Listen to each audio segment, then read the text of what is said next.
Alors bonjour tout le monde, j'espère que vous allez bien. Aujourd'hui j'ai décidé de faire une vidéo sur le moulage. Alors cette vidéo elle va être basée sur l'aspect théorique et je ferai une prochaine vidéo sur l'aspect pratique. Alors sachez que tous les liens des matières premières ou du matériel dont je vais parler dans cette vidéo, je les mettrai en description. Donc dans cette vidéo on va parler des 5 points importants quand on fait du moulage. Alors le premier ça va être l'environnement.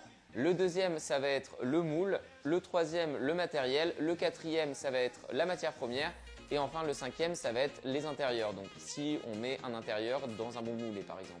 Alors, en ce qui concerne l'environnement, la première chose à savoir, c'est qu'il ne faut pas qu'il fasse trop chaud. S'il fait trop chaud, le problème, c'est que ça va avoir du mal à cristalliser.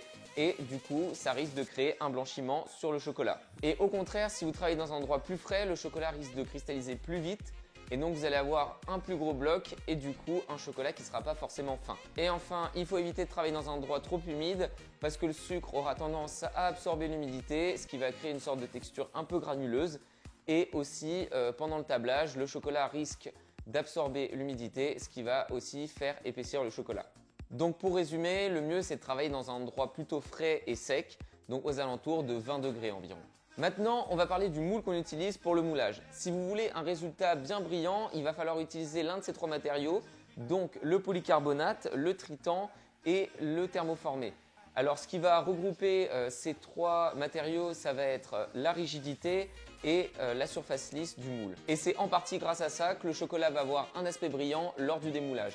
Et en parlant démoulage, l'avantage de ces matériaux, c'est qu'ils sont rigides et non adhérents, ce qui va permettre au chocolat, lors de la rétractation, quand ils seront cristallisés, de bien pouvoir se démouler et de ne pas casser ou de les endommager au moment du démoulage. Et enfin, dernier avantage de ces matériaux, c'est la transparence. Elle va permettre de voir deux choses. La première, c'est est-ce qu'il y a des bulles d'air lors du moulage? Et la deuxième, ça va permettre de voir si on peut démouler ou non notre chocolat. Donc dans cette troisième partie, on va parler du matériel. Alors pour le matériel, on va avoir besoin d'un décapeur thermique. L'avantage du décapeur, c'est que s'il fait trop froid dans le laboratoire, on va pouvoir réchauffer légèrement le moule, ce qui va permettre d'éviter le choc de température entre le chocolat qu'on va incorporer à environ 32 degrés et le moule qui risque d'être à température ambiante, c'est-à-dire entre 15 et 20-25 degrés. Et du coup, ça va éviter que le chocolat cristallise rapidement à l'intérieur du moule et donc d'éviter un gros bloc de chocolat et donc d'avoir une couche fine et homogène. Deuxième ustensile qu'on va utiliser pendant le moulage, c'est le triangle. Alors le triangle, il va permettre de retirer l'excédent de chocolat en tapotant le moule. Alors bien sûr, quand on tape le moule, on va utiliser la partie plastique du triangle et non pas la partie en métal, sinon on risque de détériorer le moule à terme. Et deuxième utilité du triangle, ça va être de racler le moule pour avoir des bords bien homogènes et qui ne dépassent pas du moule. En ce qui concerne la taille, c'est toujours mieux d'avoir un triangle qui dépasse la largeur du moule parce que ça va permettre de venir racler en une fois. Et enfin, pour mouler, moi j'utilise un cul de poule plastique. Alors l'avantage du cul de poule plastique, c'est que premièrement, on peut le passer au micro-ondes et deuxièmement, il a une capacité à garder la chaleur plus que l'inox, ce qui va être très avantageux quand vous aurez votre chocolat au point. Maintenant, on va parler de la matière première, donc en l'occurrence du chocolat de couverture.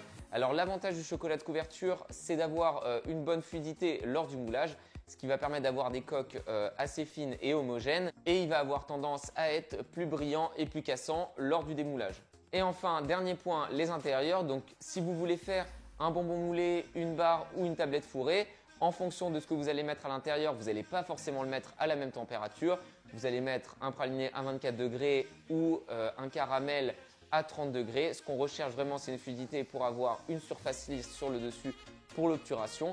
Par contre, il y a une température maximale à respecter, c'est 33 degrés. Alors pourquoi 33 degrés? Parce qu'au-dessus de cette température, il y a des risques de faire fondre la cavité de chocolat que vous avez juste en dessous et à terme, ça risque de détériorer le bonbon ou la tablette ou la barre et du coup de faire ressortir cette décristallisation et du coup de faire blanchir votre chocolat. Donc voilà, dans cette vidéo, je t'ai parlé de tout l'aspect théorique que tu dois savoir pour le moulage. Bien sûr, comme je l'ai dit, je mettrai tous les liens en description, donc n'hésitez pas à aller la voir. En ce qui concerne la prochaine vidéo, je mettrai en application tout ce que j'ai décrit pendant cette vidéo. En tout cas, je vous remercie d'être resté jusqu'au bout. J'espère que cette vidéo vous aura appris pas mal de choses.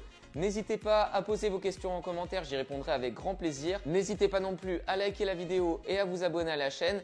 Et je vous dis à très bientôt pour de nouvelles vidéos. Bye!